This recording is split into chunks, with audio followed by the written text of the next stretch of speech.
Hey everybody, Scott here for the Helix channel. It is Thursday, and I gotta be honest with you, I got nothing today. I've been a little bit frazzled this week.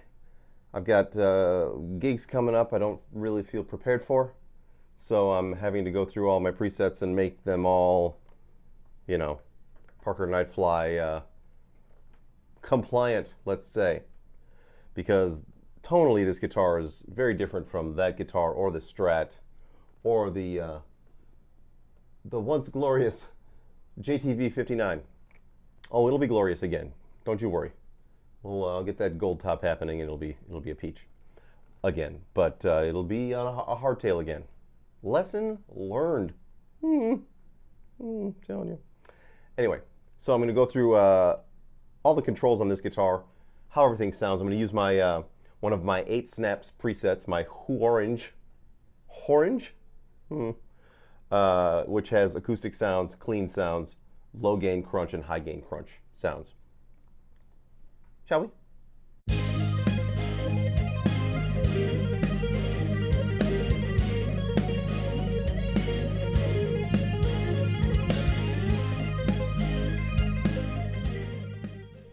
Okay, the first thing I noticed about this guitar when I plugged it in after stringing it up was how satisfying this input jack is. Oh my God. I haven't had an input jack that sounded or felt this awesome in years. Not since custom Tom Anderson or the Steinberger. Just, serious pieces of gear. This thing feels incredible. The controls, pretty easy, pretty simple. Just a simple 5-way switch. Everything's standard there. This is your volume for your pickups. Tone for the pickups. I never use the tone. I'll leave it connected for now. But I may replace the pickups. You don't know. We'll see. I may have a line on some Fishmans soon. But when you engage the piezo in the bridge here, here's a switch for it and here's a volume control for it. So you can blend it in and have it in the middle where you've got the pickups, the magnetics, and the piezo at the same time, or full piezo. Then you can control just that. Or you can, if you have this, you can blend it in, which is very nice. I'm not going to be doing any of that live at the moment, just because I really like the sound of the full piezo. I think it sounds great. You can call it a piezo. I don't give a shit. I'm calling it a piezo. I'll call it a pizza if I want. But yeah, the sound of it is really cool by itself. It's got the little battery compartment. So it's 9-volt powered piezo. And what else we got here? This is the bridge height controls. Right here is the stop for the bridge. It's sort of like a tremolo node that's built in, because I don't have a whammy bar for it right now. I knew that it wasn't coming with a whammy bar, so I found a whammy bar set. Usually when you buy a Parker, you get 2 whammy bars. You get a long one and then a short one. I prefer the short ones because the fulcrum is less sensitive. It takes more work to get it to do its thing, so it's more subtle that way. With the long bar, every tiny movement just makes it's just more. With the shorter bar, you can be more subtle, I think. That's just me. Well, me and David Gilmour. You gonna argue with him? Anyway, so I ordered a pair of bars on eBay. They were supposed to be here last Friday. Nope, no dice. They are lost in the mail. Thank you, U.S. Postal Service.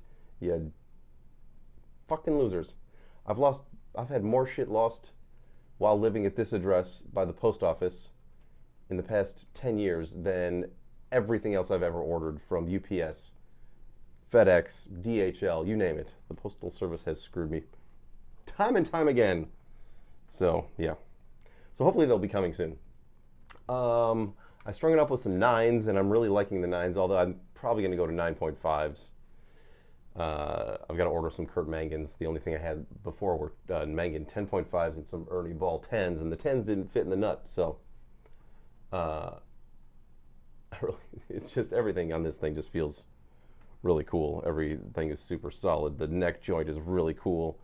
It's sort of a concave neck joint, and it really just follows the back contour into the neck pocket, and it's not terribly dissimilar from the way Tom Anderson has their neck pockets these days. Theirs is a bit of a more of like a V with a flat spot on it, but it's very secure, very nice. So I'm going to plug it in, play some of the sounds that I've been using, and still working on. Here it goes. Oh, feels so good. But I'm working on putting my sounds together for the gigs for the weekend.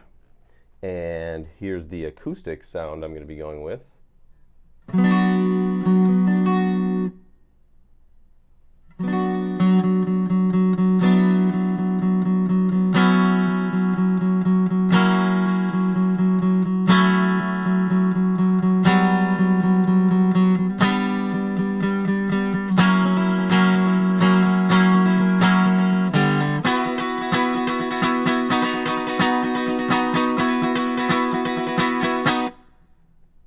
Pretty cool. I also have an acoustic sound that has some effects on it. Sorry, I'm keeping my microphone plugged in. It's probably going to mess with the sounds. I've got a clean sound here. When I switch to the magnetics,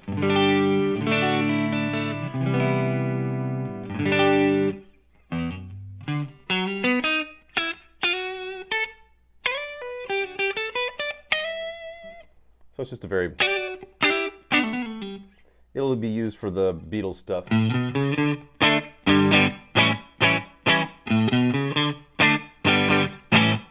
Which is great. And then clean sound for the, you know.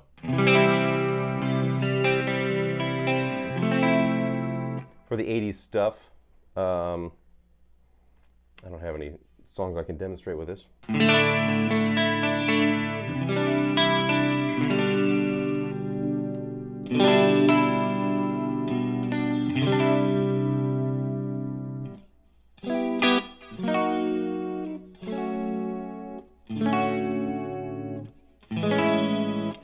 Good stuff.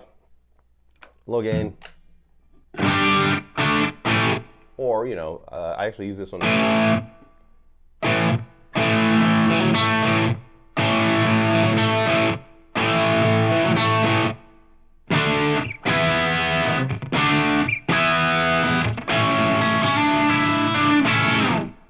Good stuff. Low gain 2, just add some effects, so it's like stuff for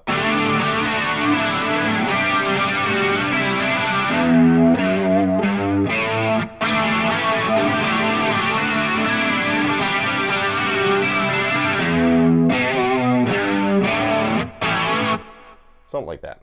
High gain 1, as you know, is just high gain.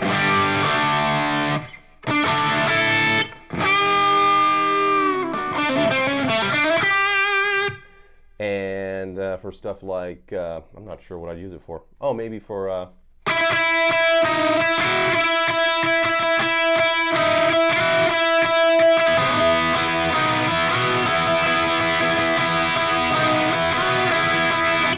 stuff like that. And then high gain 2, you know, for things like.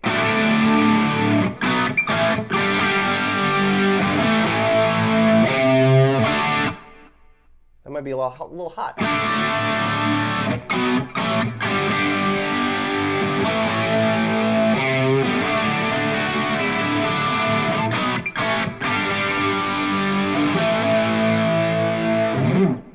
So I'm still working up the sounds, making sure they're all, you know, I'm going to have to do a quick, sort of a fast and quick leveling of them using the phone. Normally I don't like to do that. I like to go into the rehearsal room, but I don't have time. But I'll make it work. Good times. So I will see you tomorrow. I'll have a Free Set Friday video before I have to roll. I got to leave for the gig at 4 o'clock because of traffic. I got to get there by 5:30, and it's really only like 8 miles away, which sucks because traffic in that direction that time of day blows. So I'm going to do that. But I'll be back tomorrow with a Free Set Friday video, and until then, rock on.